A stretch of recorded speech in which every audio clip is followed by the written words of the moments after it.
peço que vocês abram a Bíblia no livro de Êxodo, comecinho do Antigo Testamento, lá no capítulo 32. Abram aí comigo. Eu quero lembrar vocês do que o apóstolo Paulo nos diz, quando ele fala que as histórias bíblicas existem como exemplo para nós. Ele diz isso na carta aos Coríntios. Então as histórias são exemplos para nós.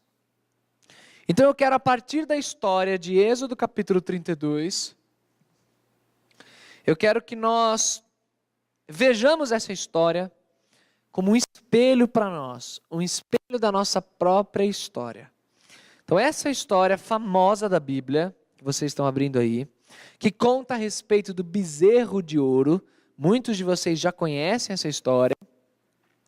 Então essa história, ela é também a nossa história, porque ela foi escrita como exemplo para nós. Então eu vou ver com vocês isso, a gente vai navegar um pouco nesse capítulo, e eu peço que você se mantenha atento, se mantenha concentrado, como o pastor falou no início. A nossa atenção, ela também é um louvor a Deus, então mantenha-se atento e faça comigo essa oração em pensamento agora. Eu vou orar pedindo para que Deus trabalhe no nosso coração hoje à noite. Senhor, nós estamos, Pai, com a Tua palavra aberta diante de nós, e mais do que a Tua palavra aberta, nós estamos com o nosso coração aberto diante de Ti. E pedimos, Senhor, que o Senhor tenha misericórdia de nós, que o Senhor use a Tua palavra para falar no nosso coração, e que o Senhor receba a nossa concentração, os nossos ouvidos atentos como um louvor e adoração ao Senhor. Então fala conosco essa noite e abre o nosso coração para aquilo que o Senhor tem para dizer. Usa, Senhor, também a minha vida, tenha misericórdia de mim, não me deixe basear em nada que não seja no Senhor. Usa, Senhor, esse servo, mesmo com as minhas imperfeições, Senhor. Eu te peço isso, por favor, e te dedico esse tempo, em nome do Senhor Jesus. Amém, Pai. Gente, essa história de Êxodo 32, como eu disse, é a história do bezerro de ouro. E eu não vou ler essa história toda, porque é o capítulo todo de Êxodo 32. Você está aberto aí diante de você, você pode ir conferindo à medida que eu for falando algumas coisas. Mas só para situar você na história, te trazer para dentro do ambiente, se você não está lembrado exatamente o que diz essa história. O livro de Êxodo, conforme o nome diz, é o livro que conta da saída do povo do Egito. E alguém já disse, e isso é um pensamento já consagrado, já é domínio público isso. Alguém já disse que mais difícil do que tirar o povo do Egito foi tirar o Egito do coração do povo. Essa foi a maior dificuldade que Moisés enfrentou e que Deus foi trabalhando naquela geração. Isso aconteceu ao longo do período do deserto. Então, para te situar, eles saem do Egito, no livro de Êxodo, no capítulo 19 de Êxodo, pouco depois de ter saído do Egito, 3 meses depois, eles chegam ao pé do Monte Sinai. E eles acampam ali no Monte Sinai. Moisés sobe no Monte Sinai para receber instruções de Deus. E alguns dias passam quando acontece esse episódio que a gente vai olhar com mais calma aqui em Êxodo 32. Só para vocês continuarem aqui no Pentateuco. O restante do livro de Êxodo, o povo está lá no Monte Sinai ainda. O livro de Levítico todo, o povo está lá no Monte Sinai. A narrativa volta lá no início de Números, quando o povo está há 1 ano já que saiu do Egito, e eles levantam o acampamento para caminhar no deserto. Então a narrativa ela para em Êxodo 19, e Êxodo 32, o povo ainda está lá acampado no Sinai. Só vai sair do Sinai lá em Números capítulo 1. Então isso é para situar a gente na história bíblica, no contexto bíblico aqui. O que acontece aqui em Êxodo 32? Moisés está lá em cima do monte recebendo as instruções de Deus, e o povo começa a demonstrar alguns fatos a respeito da natureza humana. E como eu disse no início, eu quero que você olhe para o povo e enxergue a você mesmo. Enxergue-se num espelho ao olhar para o povo e ao relacionar a tua vida e a santidade que você tem dedicado a Deus. Observe no povo a si próprio, ok? O texto começa no versículo 1 quando diz o seguinte: vendo que Moisés demorava para descer do monte, o povo juntou-se em volta de Arão e lhe disse: levanta-te, faze para nós um Deus que vá à nossa frente, porque não sabemos o que aconteceu a esse Moisés, o homem que nos tirou da terra do Egito. Primeira coisa que chama atenção aqui no versículo 1 é a percepção do povo a respeito do tempo do trabalhar de Deus. Moisés estava pouquíssimo tempo no Sinai, gente. Pouquíssimo tempo. Dias. E o povo começa a achar que ele está demorando. A percepção de que Deus está demorando, Moisés está demorando, a coisa não está certa, eu quero que as coisas aconteçam de tal maneira na minha vida, mas a coisa não está acontecendo, então isso não está legal, não está do jeito que eu esperava, isso está me incomodando, então vamos resolver aqui com as nossas próprias mãos. A gente vê essa dinâmica na vida de vários servos de Deus ao longo da Bíblia, mas o problema é que a gente vê isso na nossa vida, quando a gente começa a achar que Deus está demorando para fazer alguma coisa, está demorando para me ajeitar no relacionamento. Ó, nem ganhei o sorteio do livro ali do Lupriolo, do namoro. Outro ganhou, tá vendo, Deus? Estou orando, o Senhor demora, coisa não acontece na minha vida, eu já estou com tantos anos, e aqui... E aí a gente começa a querer fazer do nosso jeito. Estou desempregado há tanto tempo, não sei o que, vou arranjar o jeito. E começa a tentar dar os nossos próprios jeitinhos para resolver a nossa vida. Isso é típico da natureza humana. A percepção de que Deus demora. Tanto que Pedro teve que escrever: vocês estão reclamando aí que Jesus está demorando? Não se esqueçam de que para Deus um dia é como 1000 anos e 1000 anos é como um dia. Não se esqueçam disso. Então aqui a gente vê o povo já meio esquecido de quem é Deus e o caráter que ele tem. Moisés está demorando. Então já que Moisés está demorando, a gente vai tomar uma atitude. Gente, o povo era excessivamente dependente de Moisés. Eles estavam viciados na liderança humana de Moisés. Quando eles perderam Moisés de vista, eles perderam o referencial. Eles viam Moisés como o homem que os havia tirado do Egito, como a gente vai ver. Então, Moisés saiu de cena o meu referencial, saiu de cena a minha vida com Deus, saiu de cena quem me leva pela mão, e eu preciso dar um jeito nisso. E isso me chama atenção, porque esse é o primeiro fato a respeito da natureza humana que eu queria destacar com vocês. Nós somos excessivamente dependentes das pessoas que nos cercam, do grupo que nos cerca, de pessoas que ficam no nosso pé para a gente fazer assim, para a gente fazer assado, para a gente ser assim, para a gente ser assado. Tem gente aqui que talvez nem estivesse aqui hoje à noite se fulano ou ciclano não estivesse aqui também. Teve gente que teve que te arrastar para cá. Vamos lá no congresso da Aljubre, vamos. Ah, não sei. Você vai, eu vou. Ah, então se você vai, eu vou também. Tem gente que no final de semana, na hora de congregar na igreja, depende também. Lá no grupo do WhatsApp, dos amigos mais próximos, e troca mensagem lá. Você vai no culto de jovens hoje? Ah, você não vai? Ah, beleza então. O outro vai? Ah, o outro vai? Ah, então tá bom, então eu vou também. Ah, o outro também não vai? Então não vai um, não vai dois, não vai três? Ah, eu também não vou não. Depende para caminhar com Cristo, para servir na igreja, depende de outras pessoas.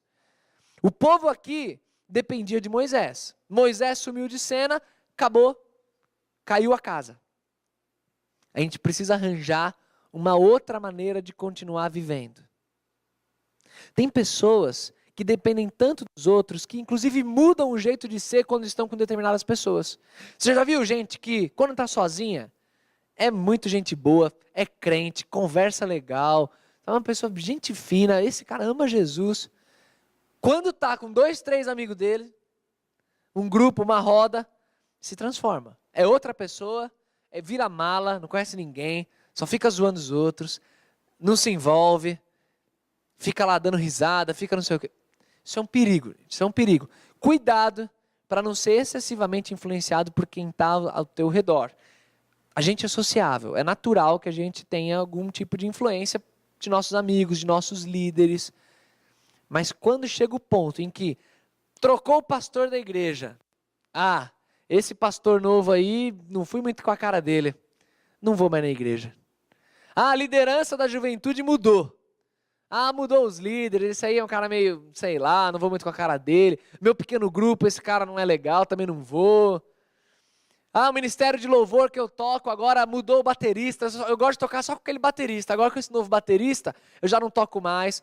O que é isso? São exemplos práticos, cotidianos que eu estou levantando para vocês, de como a nossa adoração a Deus não pode estar atrelada ao outro. A tua vida de santificação não pode estar atrelada à figura de ninguém. Ela tem que estar totalmente dependente de Cristo e só. Acabou. Se é o baterista, se é o guitarrista, se não tem ninguém, você só eu e a flauta doce. Eu vou louvar a Deus assim, não tem problema. Então, isso é o que a gente precisa treinar. A independência de quem está à nossa volta. Porque olha o que acontece.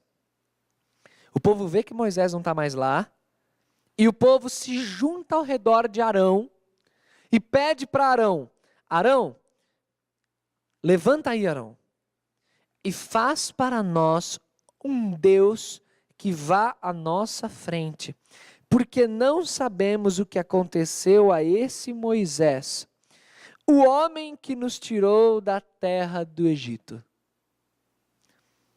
Já que o nosso líder saiu, vamos então criar um novo líder aqui.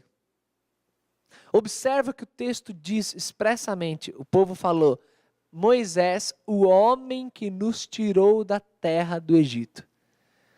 Eles ainda estavam associando o trabalhar do Senhor Deus à figura de uma pessoa, de Moisés. Achando que Moisés é quem fazia as coisas. Quando nunca foi Moisés, foi Deus. Depois que Arão, então diz, pessoal, vamos todo mundo trazer aqui ouro, então traz brinco, traz tudo que vocês têm de ouro, que eu vou fazer aqui então um novo Deus para nós. Depois que Arão faz isso, e o povo começa a festejar, olha o que eles dizem no versículo 4. Então eles exclamaram, ó Israel, aí está o teu Deus que te tirou da terra do Egito. Assim era o coração daquele povo. Num primeiro momento, Moisés, quem nos tirou. Num segundo momento, agora foi o bezerro de ouro que nos tirou. Mas Deus mesmo não é quem tinha tirado.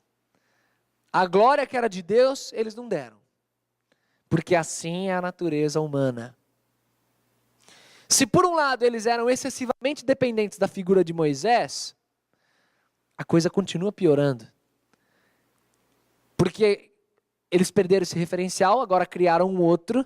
E esse outro referencial é um referencial idólatra. É um ídolo que eles criaram com as próprias mãos, para então seguir esse ídolo e adorar esse ídolo. E sabe qual que é o pior dessa história? É que eu vejo isso acontecer na minha vida. Não necessariamente criando um bezerro, literalmente, de ouro. Mas eu vejo isso na minha vida quando eu pego o conceito da idolatria e eu diluo esse conceito biblicamente, não enxergando a idolatria apenas como algo institucionalizado, religioso, uma estátua, uma imagem, mas a idolatria, conforme diz, por exemplo, o capítulo 14 de Ezequiel, quando Deus se refere aos ídolos que estão no coração do meu povo. Ídolos do coração, ídolos abstratos. Quando eu vejo Paulo em Colossenses capítulo 3, por exemplo, condenando a ganância, o amor ao dinheiro, e dizendo expressamente que a avareza, a ganância, ela é idolatria. Ele diz isso em Colossenses capítulo 3, verso 5. Então, um ídolo não precisa ser necessariamente um bezerro de ouro, ou uma estátua em que eu dedico a minha adoração religiosamente. Mas um ídolo é facilmente identificável quando você descobre no teu coração qual é a fonte de principal prazer que você tem, a fonte que domina o teu tempo, a tua dedicação, por quem você corre atrás dia e noite, a fonte que dá significado para a tua vida. A minha família é tudo. Família é o que há. Quer dizer, tudo que eu faço é pela minha família. Os meus filhos, meu namorado, minha namorada. Para pensar, terminou o namoro, acabou minha vida. Por que acabou a minha vida? Quer dizer, a fonte de significado da minha vida era meu namoro. Não tenho mais vida agora porque acabou. Quero me matar, cortar meus pulsos, me mutilar. Por quê?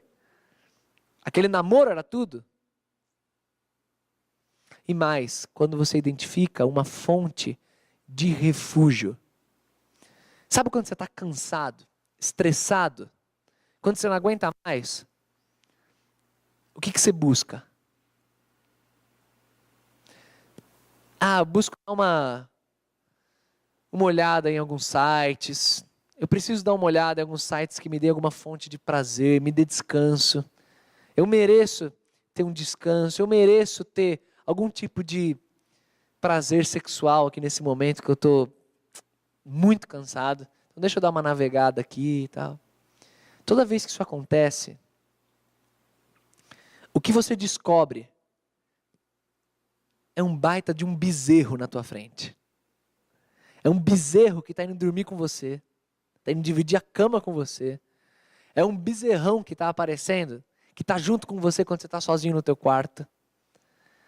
Ou quando você elege alguém ou alguma coisa ao status de Deus na tua vida, por causa dessa exagerada devoção e dedicação.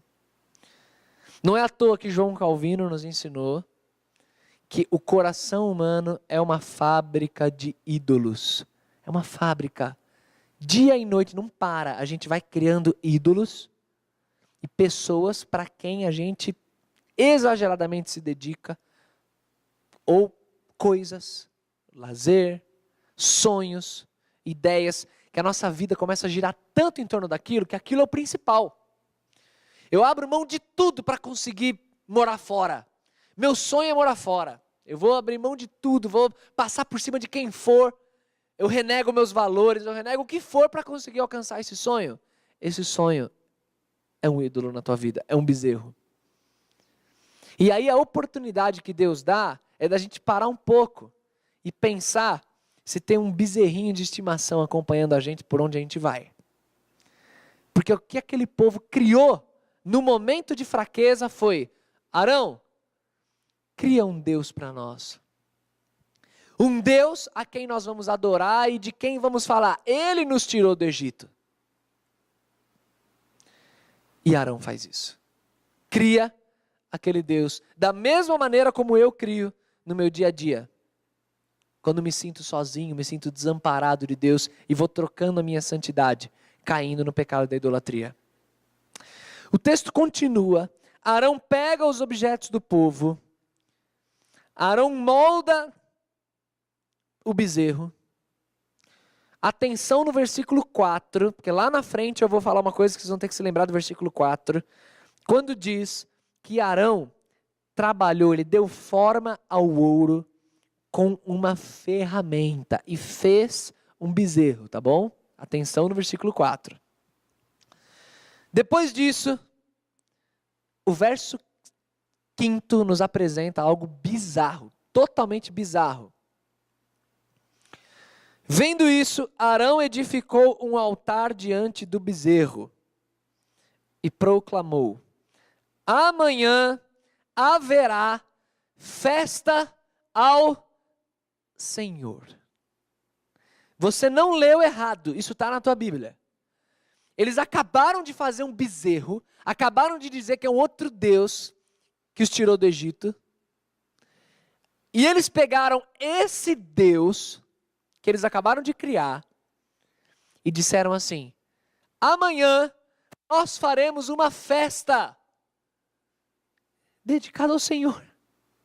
Ao Senhor. Olha o absurdo a que eles se sujeitaram.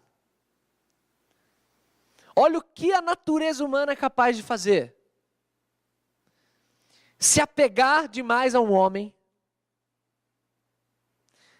criar ídolos e referenciais que não sejam o nosso Deus e, nutrindo esses pecados, esses bezerros, levar esse bezerro, inclusive, para o meio da adoração do povo de Deus e dizer que a minha vida eu não abro mão desse bezerro, esse bezerro eu não estou disposto a largar, ele é meu bezerrinho de estimação, está aqui comigo, e eu dedico esse bezerro a Deus.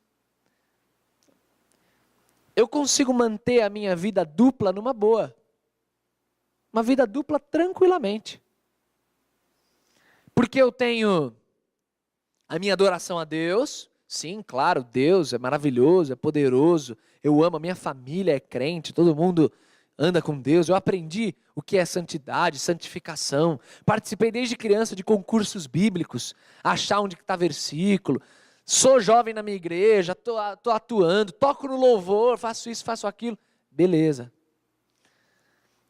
Mas o que acontece paralelamente a essa vida de religiosidade externa, o que acontece é que tem um bezerro sendo alimentado, e mais do que sendo alimentado, como se você fosse autorizado a continuar caminhando com esse bezerro e dedicar essa vida dupla que você tem ao Senhor. Chegando lá no domingo, continuando a adorar a Deus, numa boa, no sábado, como se nada tivesse acontecido na quinta, na quarta, sem a consciência pesar, sem o coração ficar ferido pelo pecado. Eu não estou aqui querendo propor para vocês que vocês vivam uma vida sem pecado, como se isso fosse possível. Eu quero propor sim que a gente lute contra o pecado com todas as nossas forças. Mas cair em pecado é algo da nossa natureza. Porque da mesma maneira como o Egito estava no coração daquele povo, o mundo está no nosso coração. A gente ama o que é contrário a Cristo. Só que o ponto é que você tem que lutar contra isso. Não pode ser hipócrita. Não pode ser hipócrita. Você pode sim cair em pecado. Pode, não no sentido de que você tem autorização para, mas que você tem capacidade de. Você cai em pecado. Mas o que você faz?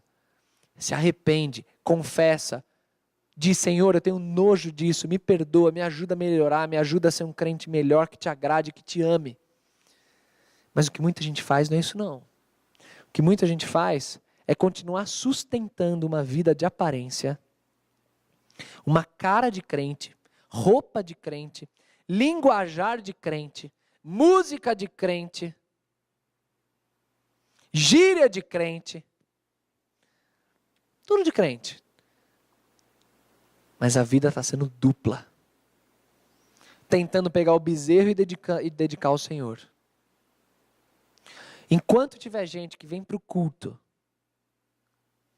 ouve a palavra, canta, depois sai do culto, vai lá para a casa da namorada e transa com a namorada, e continua vivendo como se nada tivesse acontecendo, sem confessar o pecado, sem buscar ajuda, sem lutar contra isso,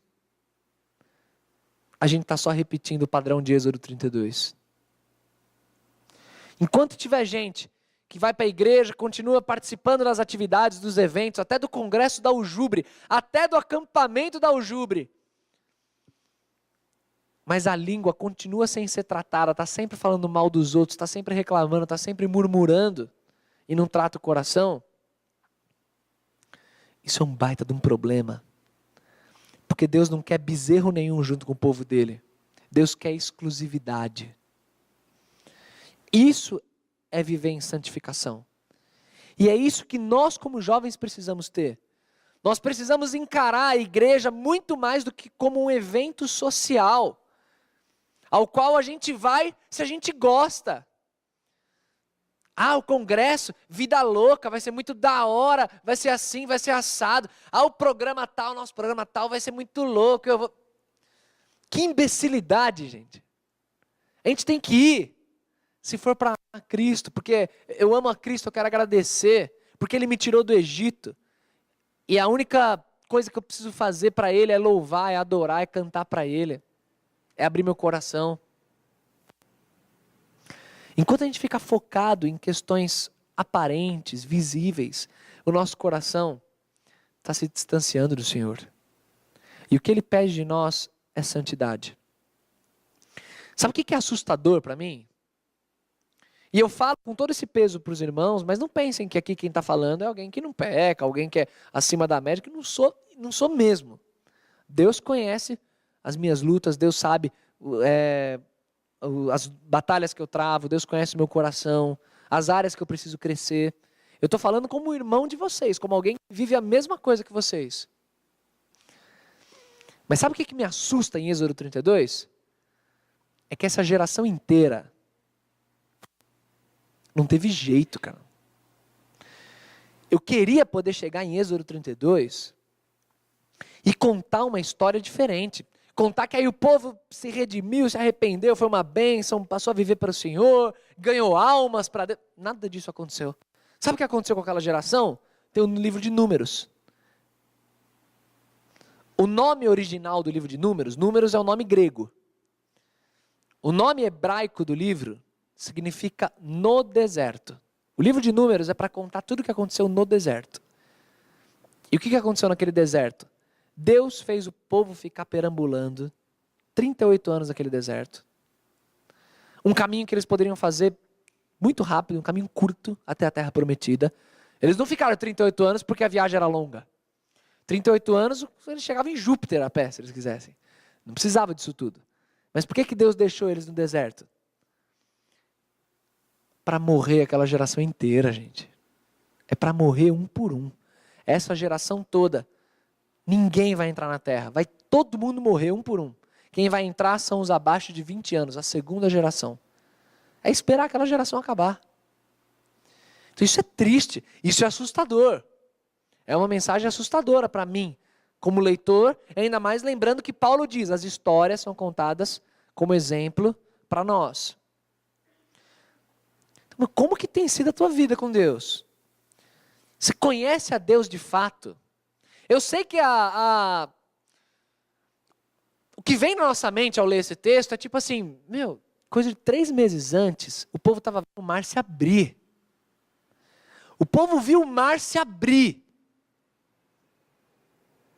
Como 3 meses depois, o povo está fazendo um bezerro de ouro e dizendo que é aquele bezerro que eles viram sendo feito, é aquele bezerro que tirou do Egito. Que povo estúpido! Mas é o que eu falo, gente, nós somos iguais. Nós somos iguais. Você já viu Cristo sendo crucificado. Você já se encontrou com aquela cruz manchada de sangue. Você tem a Bíblia inteira no teu colo, coisa que aquele povo não tinha. Muitos de vocês têm uma família que amam a Deus e que tem passado de geração em geração a palavra. Como aconteceu com Timóteo, a mãe transmitindo as Sagradas Letras, a avó Lloyd transmitindo também. E quando a gente peca e não se sente nem mal mais por causa disso, isso é um alerta. Isso é um sinal amarelo, vermelho, de que tem coisa errada. Tem coisa muito errada na nossa vida. O texto vai continuar e vai dizer, no versículo 6, que o povo sentou-se para comer e beber e depois se levantou para se divertir. Obviamente essa diversão não é uma diversão genuína, né, gente? É uma diversão, todo tipo de imoralidade, idolatria, devassidão, tudo isso envolveu essa diversão. A balada de sexta para sábado é fichinha perto do que aconteceu ali. Mas é o tipo de coisa, né? O povo de Deus sentando para comer e beber do Senhor. Quando o estômago está cheio, agora eu vou levantar e vou me divertir, vou cair no mundo, vou cair na minha vida, nos meus amigos, na faculdade, no que rola lá, vamos embora. Quando Deus vê o que acontece, no versículo 9, Na verdade, desde o 7 ele já vem conversando com Moisés, dizendo: aquele povo depressa se desviou do caminho, fizeram um bezerro, versículo 8 fala. Estão dizendo que esse bezerro tirou do Egito. No 9, tem observado que esse povo é obstinado. Deus chama o povo de Israel, em Deuteronômio capítulo 9, Deus chama povo de dura cerviz. Sabe o que é isso? Povo de dura cerviz? Uma tradução antiga, né? Às vezes a gente não está tão habituado ao termo. Cerviz é pescoço, é povo de pescoço duro. Sabe quando alguém machuca o pescoço? Usa colar, como é que chama? Colar cervical. Então é que deixa o pescoço duro assim? É isso que Deus estava falando. É um povo obstinado. Eles olham para o pecado e não viram a cabeça. Só quer o pecado. Não olha nem para cá nem para lá. Estou vendo que esse povo é duro. E aí Deus faz uma proposta para Moisés, que eu gosto de brincar, que ainda bem que na soberania divina eu estou aqui e eu não estava no lugar de Moisés. Porque Deus vira para Moisés e fala assim: Moisés, tem uma proposta para você. Se você quiser, eu destruo o povo tudo e faço um novo povo a partir de você. Você topa? Por isso que eu brinco, que se fosse eu, acho que, Senhor, onde eu assino? Já ia... onde eu assino? Pode morrer também aquele outro lá, que também não vale nada. Posso aqui, preciso rubricar todas as páginas? Eu já ia assim. Mas Moisés, Deus estava trabalhando o amor no coração de Moisés, né? E Moisés respondeu: Senhor, não faça isso, tenha misericórdia do povo. Moisés intercede pelo povo. Tudo bem, ele faz isso enquanto ele não estava vendo o que o povo estava fazendo. Porque quando ele vê o que o povo está fazendo, a raiva dele é enorme. Mas ainda bem que Deus conduziu a história dessa maneira. Moisés disse: Senhor, não faça isso, tenha misericórdia do povo, tal, continua. E aí, Moisés então desce, e lá no versículo 18 e 19, olha o que diz. Moisés respondeu para Josué, né, que Josué ficou: que barulho é esse que está acontecendo lá embaixo? O que eu estou ouvindo não é grito dos vitoriosos, nem dos vencidos, mas o som de pessoas cantando. Quando chegou ao acampamento e viu o bezerro e as danças, encheu-se de fúria e jogou as tábuas, despedaçando-as na base do monte. Gente, Moisés estava descendo bonitinho, com as 2 tábuas escritas pelo dedo de Deus, contendo os 10 mandamentos. Bonitinho, descendo. Ele fica tão indignado com o que ele vê, que a reação dele é jogar o que ele tinha na mão, é quebrar aquilo. E é claro que aqui nós temos uma expressão clara e visível da quebra dos mandamentos de Deus. O que Moisés faz naquele gesto, na verdade tem um significado muito maior, né? O significado é que a nossa natureza, e esse é um outro aspecto da nossa natureza que eu quero destacar com vocês, na nossa natureza pecaminosa, nós quebramos a aliança de Deus antes mesmo dela ser feita. Antes de Moisés apresentar os 10 mandamentos para o povo já tinha quebrado.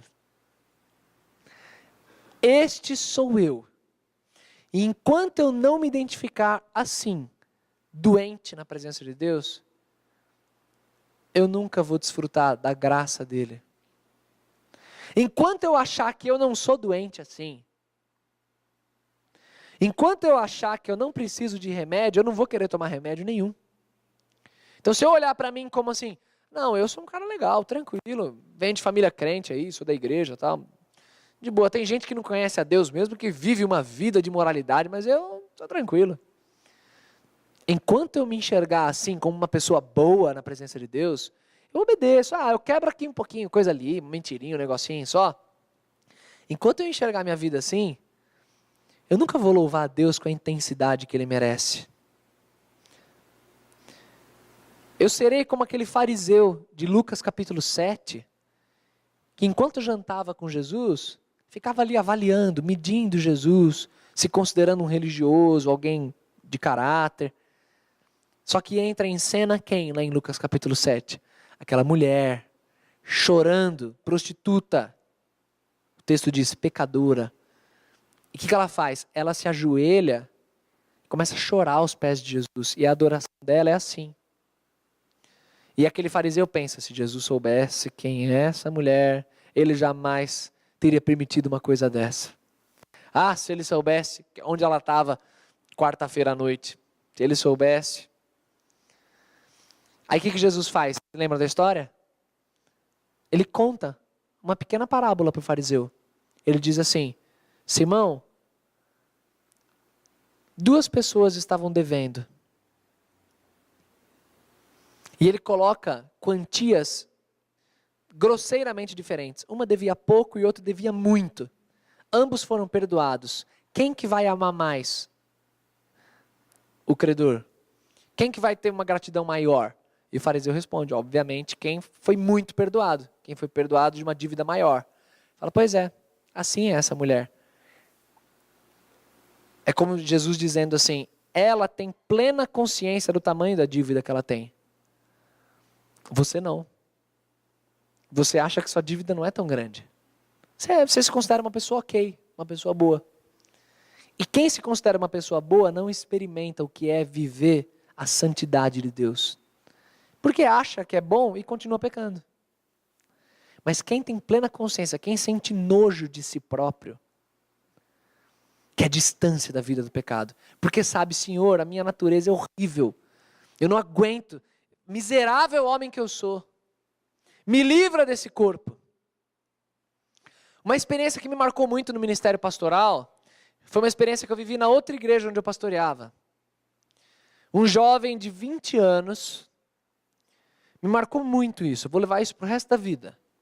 Um jovem de 20 anos, que os pais estavam na igreja, ele conheceu a Cristo, aparentemente, né? Não, difícil dizer como foi, mas ele começou a frequentar a igreja, começou a caminhar junto com os outros crentes.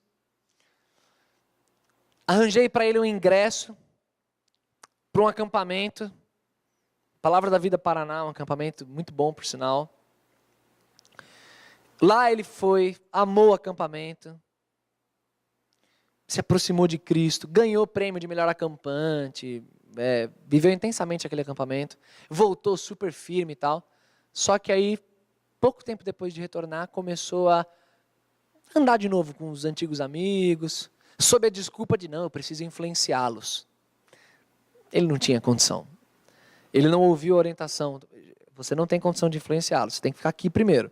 Vai ficando bem, depois você vai andando aos poucos, não é assim que funciona, vai devagar. Ele começou a se afastar, se afastar, se afastar. Não foi mais na igreja. As poucas vezes que a gente se encontrava, e aí, meu, como é que tá a tua vida? Ele dizia, eu sei que eu tô errado. Mas sabe, não tinha mais arrependimento. Não tinha. Não tinha contrição pelo pecado. Não tinha atitude de Salmo 32, Salmo 51. Não tinha. O que tinha era só assim, eu preciso voltar. Eu sei que eu tô errado, tô meio desviado. Eu sei. Ele foi empurrando com a barriga isso. Até o dia em que eu recebo a notícia de que ele sumiu, ninguém sabe onde ele está. Todo mundo começa a fazer um mutirão para tentar encontrar ele. E, quem encontrou ele foi o pai dele, o corpo dele, morto num matagal do bairro onde ele vivia. Morreu assassinado com 3 tiros nas costas. Fazer o velório daquele jovem foi uma das experiências mais tristes e dolorosas que a gente viveu naquela igreja. A cena da mãe no caixão é horrível. Não quero nem lembrar. Agora, essa é a história dele. Não significa que a história vai se repetir na vida de vocês. Não é isso. Não é ameaça, não é nada disso. Mas é não brincar com o pecado. O pecado destrói a vida das pessoas. O pecado destrói. Não brinca em serviço. Eu falo isso para os meus jovens. Não brinca em serviço, porque Satanás não brinca no serviço dele. Então não brinca você também. Isso é muito sério. Quando Moisés chega e vê a aliança quebrada. Isso é muito sério. Essa é a nossa natureza. A gente quebra o tempo todo os mandamentos de Deus. E a gente precisa da graça dele. A gente precisa clamar pela graça dele. Mas sabe quem? Quem desfruta dessa graça? quem tem uma atitude diferente da que Arão teve. Quero destacar mais isso aqui no texto. Só mais esse ponto no texto. Dá uma olhada comigo. Quando Moisés fica bravo, ele fica tão nervoso que ele pega aquele bezerro e ele queima. Ele faz virar pó.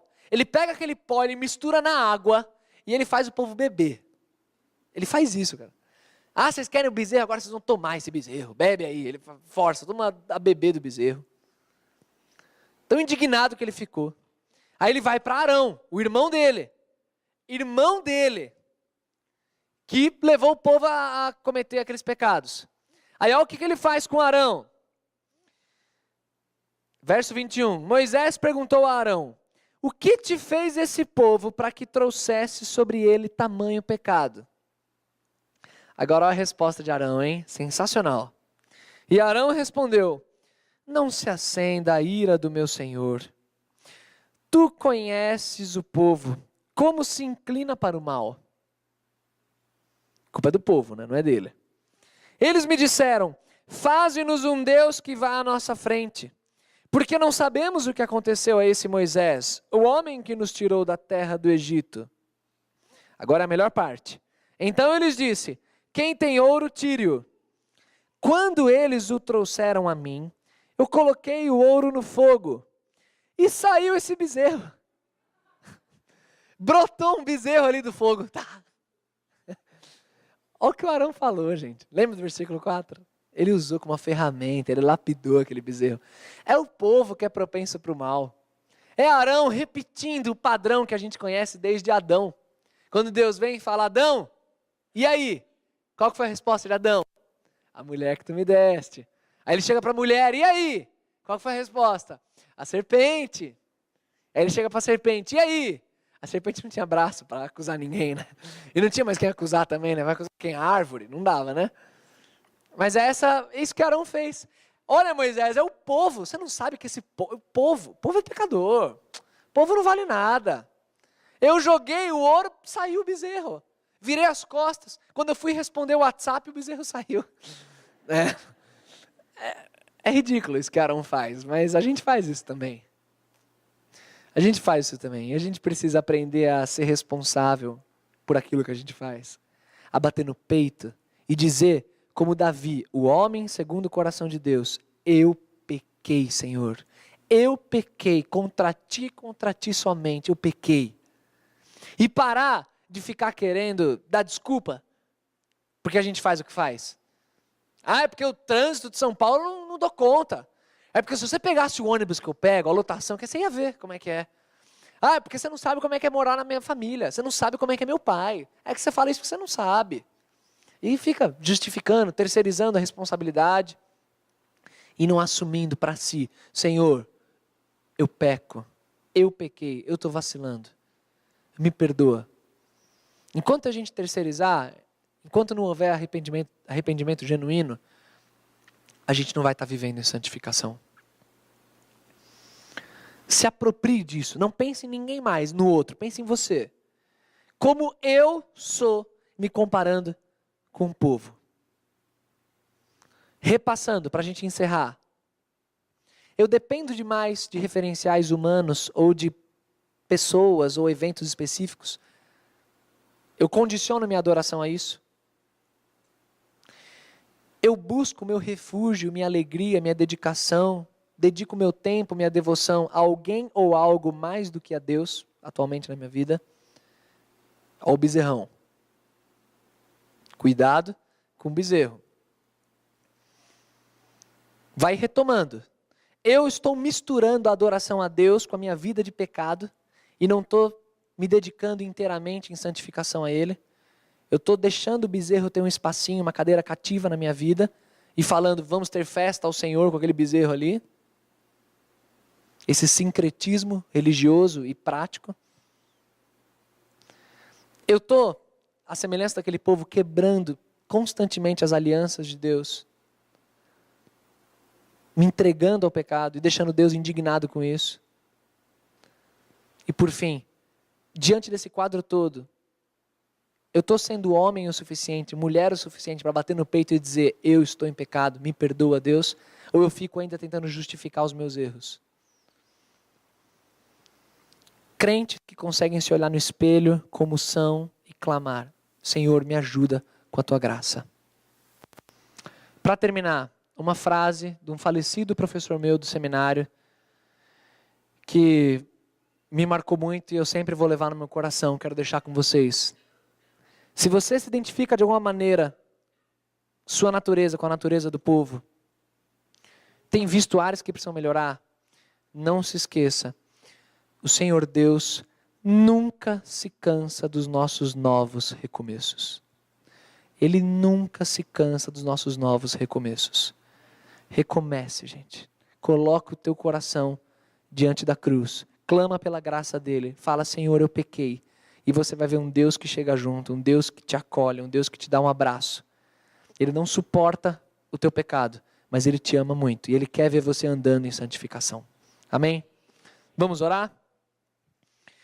Senhor nosso Deus, te agradeço, Pai, pela tua palavra.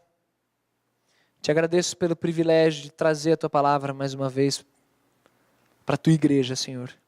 Muito obrigado por isso. E muito obrigado, Senhor, por cada jovem que está aqui. Senhor, olha para o coração deles. Olha, Senhor, para o coração de cada um deles. E pesa na tua balança, Senhor, como eles têm lidado com a tua palavra. Como o coração deles tem queimado ou não pelo Senhor. E conserta, Senhor, o coração que está longe, está quebrado. Fala, Senhor, ao coração que precisa da tua graça, que precisa de arrependimento, Senhor. Traz à mente de cada um dos meus irmãos aqui a consciência do que exatamente precisa mudar. Que pecado precisa ser abandonado. Que rebeldia precisa ser transformada. Faz, Senhor, desses corações, corações submissos, corações cativos à tua palavra, ao teu amor.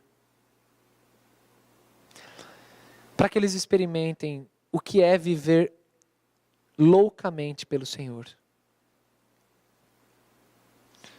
Para que eles experimentem a verdade registrada na tua palavra, de que se alguém se considera sábio segundo os padrões desta era, que torne-se louco para que seja sábio.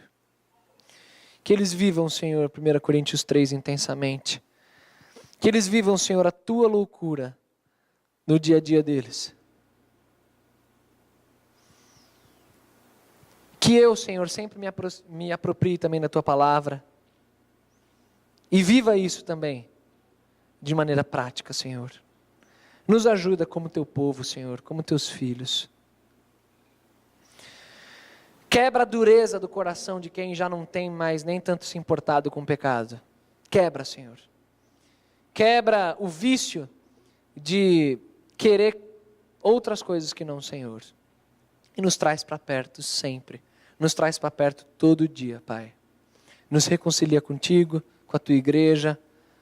E faz o nosso coração ser sempre teu. Eu te peço isso e te agradeço pela pureza e simplicidade da tua palavra. Em nome do Senhor Jesus Cristo que eu oro. Amém, Pai.